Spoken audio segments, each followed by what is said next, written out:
Sepengalaman Kiara, hingga hari ini kami tidak pernah menemukan ada satupun area yang direklamasi atau ditimbun, kemudian diperuntukkan untuk penanaman mangrove gitu. Kenapa kami sampaikan seperti itu? Sudah dipastikan biaya untuk melakukan penimbunan pantai atau reklamasi itu sangat-sangat berbiaya mahal.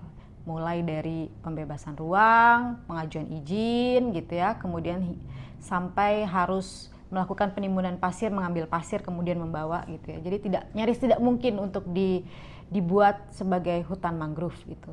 Ini adalah statement yang menarik untuk disikapi.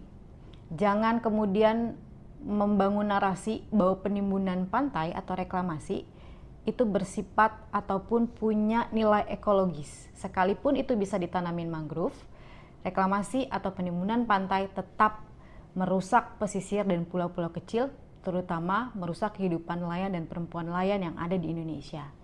Selanjutnya menyikapi dari bagaimana respon kementerian melihat HGB ataupun SHM yang keluar beberapa waktu terakhir. Kami ingin katakan begini, dalam berbagai narasi yang dibangun oleh kementerian selalu disampaikan bahwa HGB, SHM, ataupun pagar itu semuanya adalah ilegal karena tidak ada izin dari KKP. Artinya kalau kemudian PKKP-RL keluar, maka HGB dan SHM atau apapun itu menjadi legal karena ada izin dari KKP. Pertanyaannya adalah sejauh mana KKP bisa memastikan bahwa proyek-proyek ekstraktif, eksploitatif yang merampok dan merampas tanah rakyat ini tidak terjadi sekalipun itu dianggap bisa izin terbitnya oleh KKP.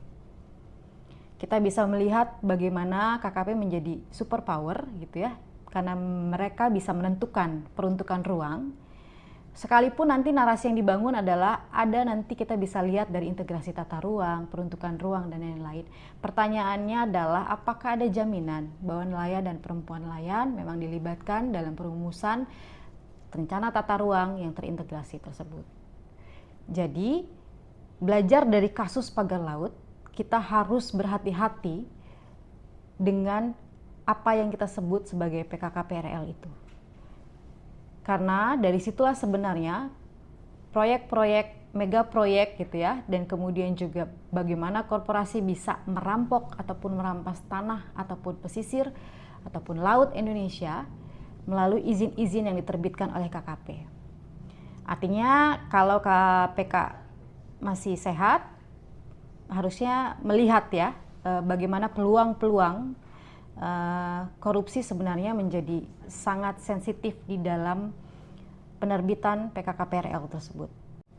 Yang terakhir yang mau kami sikapi sebenarnya sudah beberapa kali tersebut gitu ya, bahwa sanksi yang akan didorong dalam kasus pagar laut ini adalah sanksi administratif. 18 juta per kilo itu menjadi bahan tertawaan nelayan dan perempuan nelayan Indonesia. Karena ternyata sekali lagi negara kita melakukan diskon luar biasa terhadap para pelaku perusak lingkungan dan pesisir Indonesia. Apakah negara harus malu? Kita harus malu seharusnya. Apa yang dikeluarkan oleh para pelaku perusak, contohnya bambu, itu melampaui dari kerugian yang akan diminta oleh negara lewat sanksi administratif. Biaya untuk kemudian melakukan pemagaran itu jauh lebih mahal ketimbang nanti denda yang akan dibebankan kepada perusahaan. Pertanyaannya, apakah negara memang masih punya taring untuk melakukan penegakan hukum? Jangan pakai Undang-Undang Cipta Kerja kalau begitu. Kita bisa menggunakan Undang-Undang 1 tahun 2014 misalkan, kalaupun itu negara mau. Tapi ini adalah ruang yang memang kita bisa berdialek ya, tentang apa yang memang kita bisa dorong untuk sanksi. Tapi sekali lagi, kalau kemudian masih bersikeras menggunakan administratif, artinya sekali lagi negara, KKP, ATR, BPN, atau siapapun itu kalah sebenarnya. Terima kasih.